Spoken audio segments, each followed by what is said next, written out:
let's talk a bit about creating templates inside of PowerPoint.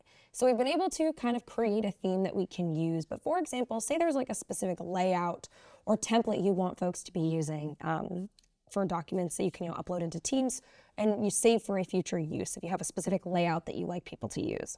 So to save an existing PowerPoint that we have and turn it into a template, all we have to do is go to the File, and then we'll go to Save As, that's the key here. And what we got to do is so we'll enter in a file name. I'm going to call this the ArrowMar presentation template. I'm going to give it a title. And then the key to making sure we create this template is we're actually going to hit this drop down. And this allows us to kind of turn this into, like we could turn it into a PDF or a photo, but that's not what we're doing now. We want to turn this into a template. So we're going to just go until we find PowerPoint template. So it's also known as a .potx file. So PowerPoint template.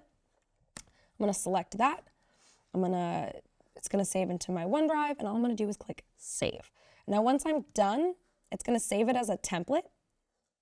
And I can go through and I can edit this template as is. So if I wanted to update the theme, update the slide master, do whatever I want to do for the template, I can, and then click Save, and then others can access this template. So if I wanted to access this template again in the future, if I go to, I'm just going to open up a blank PowerPoint.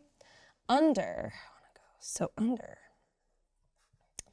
go to my templates. I want to say under Themes, under Custom, I can go to my Custom Office templates, and then I should be able to find my templates living in the new section of my PowerPoint.